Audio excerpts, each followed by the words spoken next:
Jesus is having a very tough night. He's arrested in the garden, betrayed by one of his own.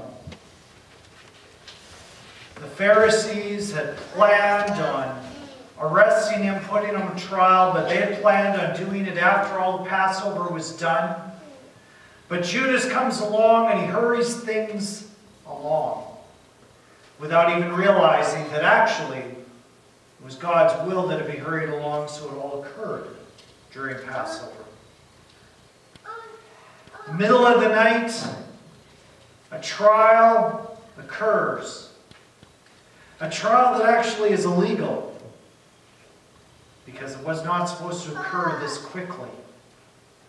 But Jesus is put on trial in front of all the religious leadership. And in the middle of the night, Peter, one who is closest to Jesus, is sitting out in the courtyard waiting to hear what happens. And as things occur, accusations are made against him. Surely you are with Jesus. 3 times. 3 times Peter denies knowing Jesus until finally, as Jesus starts to be led out, Peter and Jesus' eyes meet. And Peter breaks down in tears. As we've gone through this story, we've already seen how Judas, how Peter, how the religious leadership, all of those who are either failing Jesus or putting him on trial, every one of them is a representative of all of us. That we are the ones who let Jesus down. We are the ones who put Jesus on trial. All of us play a role in all of this. And today we're going to identify with 4 more individuals or groups who play a role in this story. The story continues. Jesus is brought out from the religious leadership and taken to Pilate. Who is this Pilate? It's an interesting story, actually. There's 2 stories of leaders that Jesus goes and stands before trial in the Gospels. Mark leaves out part of the story. He doesn't tell the whole story. He doesn't tell us about a gentleman named Herod. Now Herod, there's all these Herods in the Bible. It gets confusing. There's the original Herod, a gentleman who's sometimes called Herod the Great, even though it was probably mostly himself that called himself Herod the Great.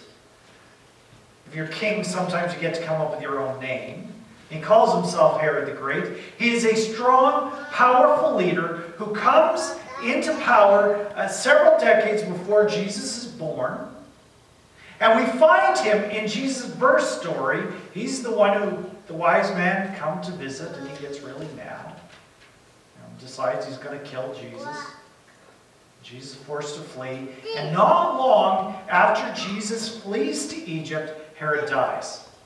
Now Herod, this Herod, decides to split his kingdom into 4 equal parts, and 4 of his sons are all going to become kings. The confusing part is some of his sons are called Herod. And what gets really confusing, some of his grandkids are going to be called Herod. It gets complicated, but they're not all called Herod. He divides his kingdom into 4 parts. One of his sons, Herod, takes over the area around Galilee and Nazareth and the northern part of Israel. 2 of his other kids take up other parts that aren't going to play a big role in the story. And one of his sons takes over Jerusalem and kind of that area.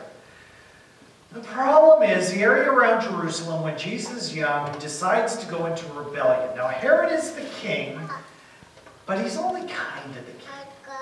You see, there's these folks called the Romans who have come along, and they allow Herod to be king as long as he gets along with Rome. As long as he sends tax money, As long as he cooperates with Romans, as long as he occasionally sends some troops out, he is the king. And he's quasi-independent. Well, once he dies, he leaves his 4 kings. They all take on the same role. The one who is in charge around Jerusalem, very promptly, there's a rebellion. He's overthrown. The Romans don't like that. So the Romans send their armies into Jerusalem. They take over the area. And instead of being quasi-independent, the area around Jerusalem is annexed directly into the Roman Empire. And there's a governor who gets sent out from Rome, who directly responds to the emperor, and that's basically the role that Pilate plays. So Jesus is from Galilee, quasi-independent. But Jerusalem is directly part of the Roman Empire. This is actually going to play a role as we go through this trial because the Jewish leadership has no real power. They can get mad at Jesus all they want, but the Romans are the ones who are going to punish. Pilate is quite a controversial figure. He was the 3rd governor that the Romans had sent out to Jerusalem. He was the one who was going to actually be there the longest. Pilate was determined he was going to keep the peace in this place. He knew the Jews didn't like the Romans, and the Romans really didn't like the Jews a whole lot. But he was going to keep the peace, but right away he gets there and he blunders. See, he's supposed to bring troops with him, Roman troops, and they carry with them, this was always important for the Roman troops, they would carry this giant pole, one of the people, the most important, the most honored of all the soldiers, would carry this pole called a standard, in which if there was a battle, everybody would see, well, this was the Roman side and this was what we rally around. And at the top of the standard, there would be some carvings, such as something like an eagle. Usually there'd be an eagle, because an eagle is a symbol of Rome. And they marched with the troops and the standard into the city of Jerusalem. Do you know what the problem was? That eagle at the top. Because it kind of looked like an idol. And you can't bring an idol, some foreign idol, into the city of Jerusalem. The Jews were horrified. And he said to them, yeah, but I'm supposed to bring it. I was ordered by the emperor himself. And they got really mad and finally calls the troops in and says, can you get rid of these people who are causing problems in my new courtyard, and I don't want them to make a big mess around here. And they said, you call your troops in, we're willing to die. We would like you to kill us if you're going to keep idols in the city of Jerusalem. And Pilate finally relented and said, okay, my life may be forfeit, but fine. They can stay outside the city. What a horrible crime.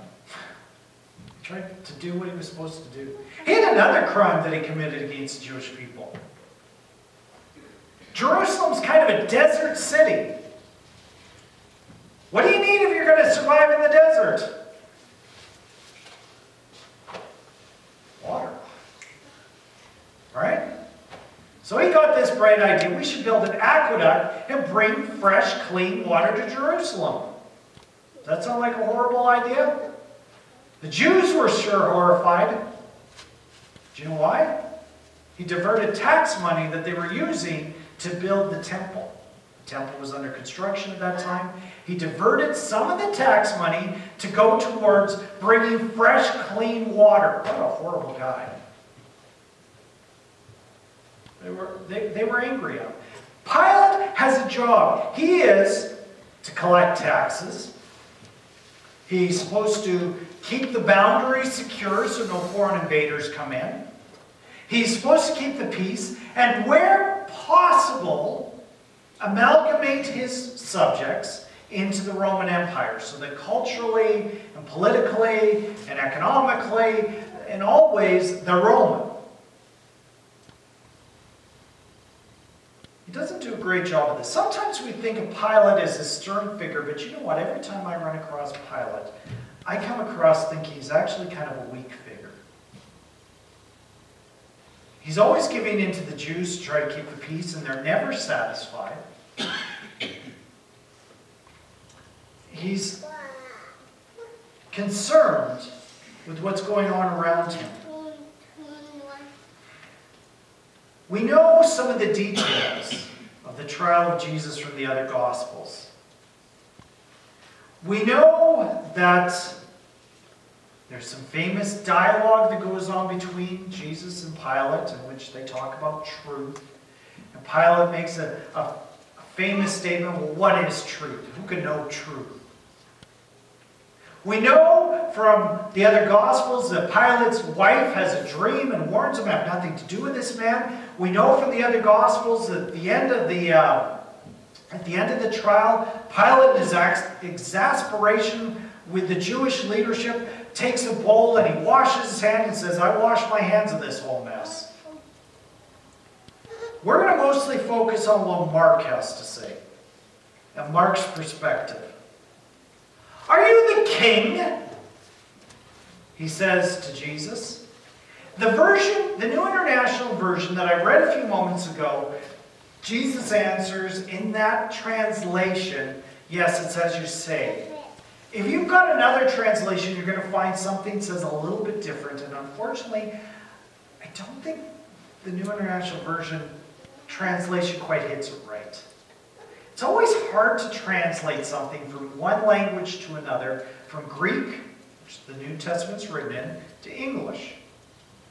Other versions say something more along the lines of, well, you're the one who's saying that. You said it, not me.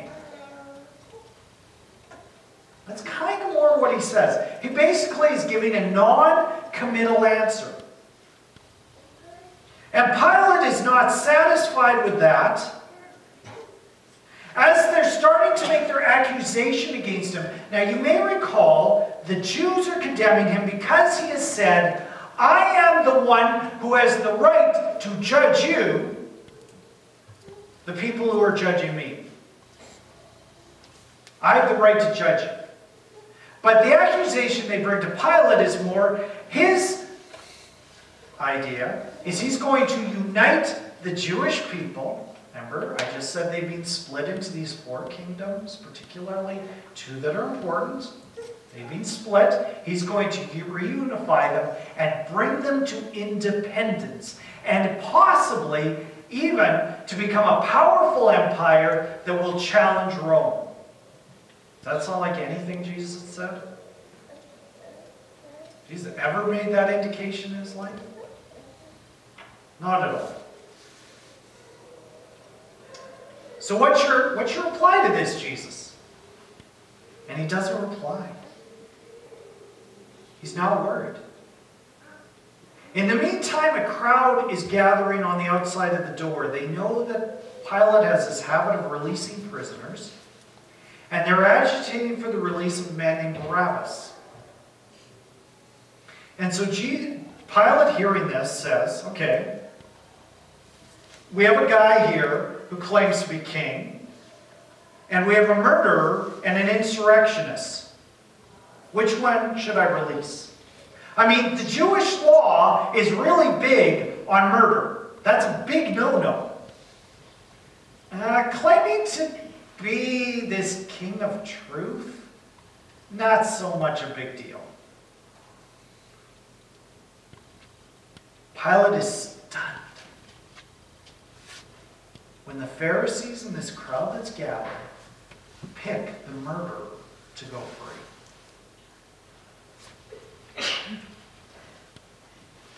Why? They just yell out, crucify him. The Jews we've already seen were trying to keep the peace during Passover. More so Pilate is. And he ends up relenting to the Jews. And as we come towards the end of Mark, the second last chapter, we have this teacher who's being rejected. Do you know what? We need the last part of the story desperately. Because if all we're left with is a teacher rejected, we have no hope. I want us to see 4 portraits of Jesus and this story. 4 portraits that kind of explain the whole story of humanity.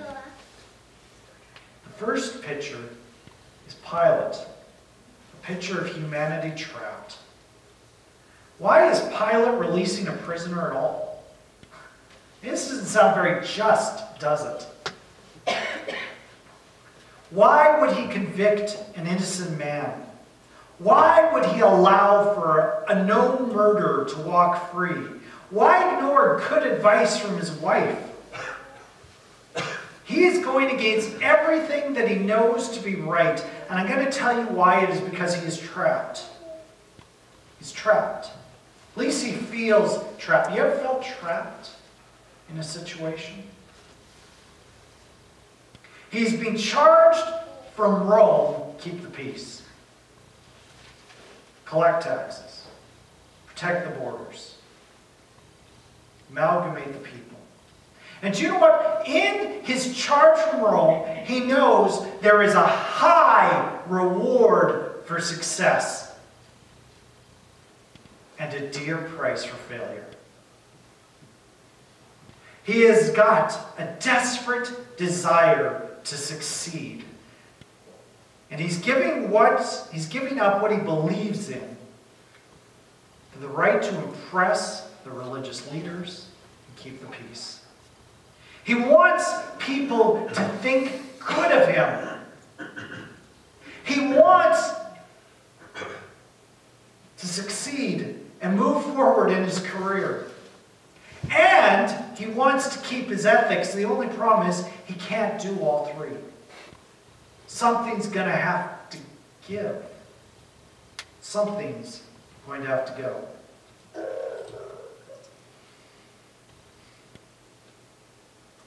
We can feel the same way in so many ways. Okay, technically, that was gossip, I know. It's just how we talk. Okay, I avoided my taxes, I paid under the table, but you know what? That's just the way that it is. We come up with excuses. I yelled at my family, but you know what? There was a lot of stresses. There are a lot of ways to feel trapped in a world where ideals are seen but seem impossible to grasp onto. I'm not meaning to make excuses for Pilate, but there's no way he could properly do his job and keep his moral underpinnings. Pilate wants to get out of this situation, in fact, quite desperately, but like all of us at some point, we just feel trapped by an imperfect world. Struggling, just trying to find our way. We are trapped in a world of sin. Not just my own sin, we're trapped in the sin of others, aren't we? That just situations come along in life and just, how do we get out of this? How do we get out of this? And that's Pilate. That's Pilate. How did I get myself here? How do I get out of it? It's also a picture of human choices, and bad human choices at that. This crowd. The crowd, some might be Pharisees, certainly. Some might be the religious leadership, but we know for sure that part of the crowd is people who have deliberately come on behalf of Barabbas, lobbying for him on his behalf. And the problem with this trapped world of ours is that it is of our own making. We all make wrong choices and we call it sin. The reason I wanted to emphasize that we are trapped is because do you know what the problem with the world of sin is? Do you know what the problem with our world is? We are trapped. There is nothing that you or I can do to get out of this world of sin. I can't get up here and say, just act better. Just act smarter. And then all of a sudden, all the sin of others is going to go away. Hey, if I act morally, everybody else around me is going to act morally.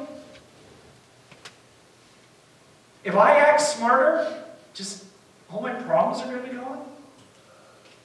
It's not how it works, is it? And yet, we're not let off the hook because we contribute to the problem. We have to take up some responsibility. And the crowd reveals something about the choices that trapped people make. For instance, they choose lawlessness over the law. Do you know what? Rules are great if they keep me safe from you, but as soon as they start infringing on me, I start to feel like, keep your nose out of my business. I've said this before, but I think it's a great illustration that, I've got to be honest, that there's been moments I've gone down the highway, and do you know what the right speed is? It's the speed that I'm driving, right? If anybody's going faster, they're a maniac. Where are the police at this moment? And if somebody's going slower, well, obviously they've got a lot more time than I do. I sure hope the police aren't around right now. Is there truth to that? We can feel that way so easily. And that's the choice of lawlessness over the law. There's a second revelation about how trapped people act, which is fighting over peace. They've got a man of peace standing before them. And they don't choose the man of peace. Human nature is revealed because we tend to pull heroes down. We delight in when people fail around us because it makes me look less bad if somebody else is the failure. If somebody else is the one who makes the mistakes. We tend to choose this over peace. Thirdly, it's revealed that trapped people choose hatred over love. That's why it's so much easier to say a critical word than an encouraging one. Why it's easier to go with the crowd than to stand up for what is right. Love is a choice to defend and to build up. That's not what the crowds are yelling for. The crowds yelling for Christ's death are not looking for love. They're in a trapped world, and all they can see is, well, here's a way to get somebody out of it, but we're causing more problems for somebody else. But that's their problem. Third picture, Barabbas. I'm glad we don't stop the picture here, because here, Barabbas, we have the true and only real villain of the story. The true villain is Barabbas. And guess what? He's the one who's saved. The villain is the one out of everybody who's going to walk away scot-free. Barabbas. We're not sure his exact crime. He's involved in some disturbance of the peace where obviously someone dies. The best guess that historians have is that his team had just won the Stanley Cup. Now, why cause havoc when there should be peace? Now, we don't know exactly what he did.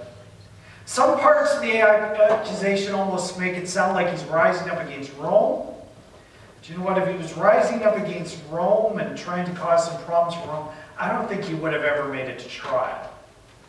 I don't think there would be any way that Pilate could let him loose. I think perhaps, this is some speculation on my part, that in some way he caused some problems and risen up against the religious leaders and the Pharisees. I don't know in what way, but in some way he'd risen up against the religious establishment of Israel. And that's why Pilate is so stunned that they want to see him as the one released. The point is, something spectacular happens. We have a forgiven criminal and a condemned Savior. Barabbas should die, and Jesus dies in his place. Barabbas deserves punishment. How is any of this just? Pilate can see that it's not, but the condemned goes free. Barabbas, the one who is trapped in a world of sin, a victim of his own choices, is also a picture of a man who is saved. Jesus takes Barabbas' place. There's a story of an overly ambitious American lawyer who gets word that a judge is very sick on the verge of death, and he wants to become that judge. He wants to take that judge's place on the bench. So he goes and talks with a friend who works at the hospital and says, "Can you let me know as soon as things go bad for this man?" He's ambitious. Well, he gets a call around midnight saying that the judge had died. Immediately, this lawyer picks up his phone and is calling the governor's mansion, trying to lobby to get the place of the judge. And of course, the governor's aide isn't going to let the call through, but he insists, and he insists, and he insists till finally they go and wake the governor at a little after midnight. He picks up the call and says, "So what's this all about?" And the lawyer says, "Judge Garber has just died. I want to take his place." And the governor, who is much quicker at midnight than I ever would be, says, "Well, it's fine with me if it's okay with the undertaker." For a few months, it'll go. Do you want this third portrait? Is someone moving from the enslavement of sin,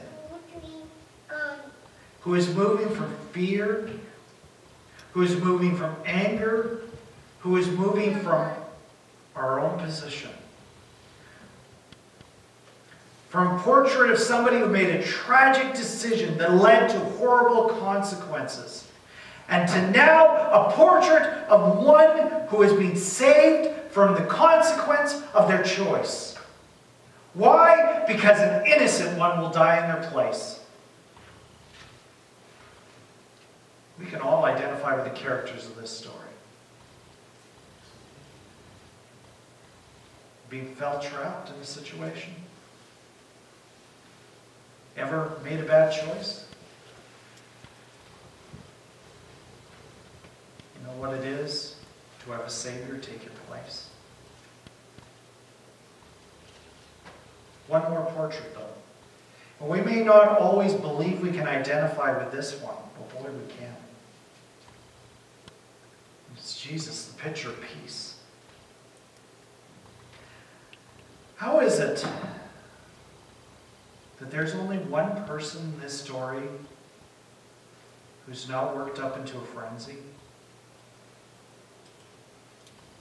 One who is calm in the midst of the storm?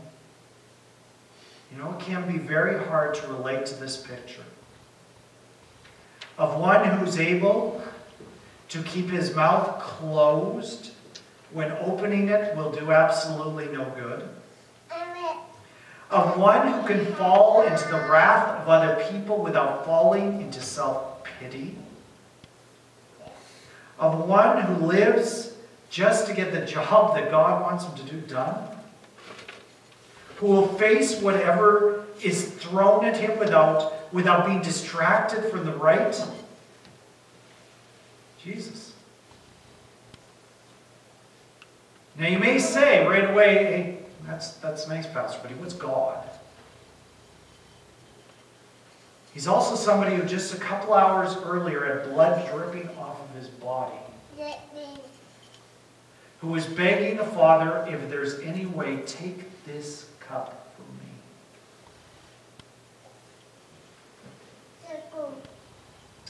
Yet,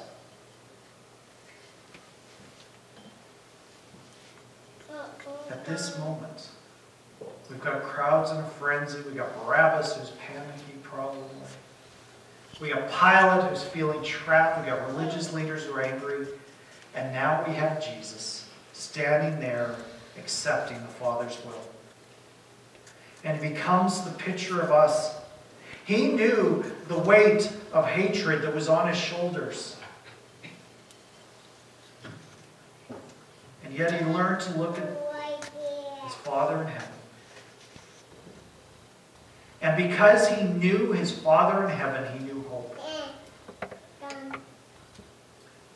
Jesus, instead of falling to the stress, to the pressures the people were putting on him, he looks to God and knew that things were okay. And it becomes a portrait for each one of us to look at. This becomes our example.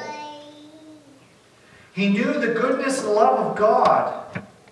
Do we know that? I mean, this whole thing is about, can we know God? Do we know God? Do we know our Heavenly Father? Because Jesus comes to open the way so that we can have peace when we're trapped, when we've made bad choices, when the stresses and horror of life are thrown at us. We can know peace and hope. That when the world and our lives fall apart, God still loves us. Our Father still loves us. That we're not rejected from on high, but we're loved from there. And because that is true, when the world falls apart, things are still well in our souls. And we're going to finish our sermon singing that truth. I invite you to join in with us as we sing hymn number 300.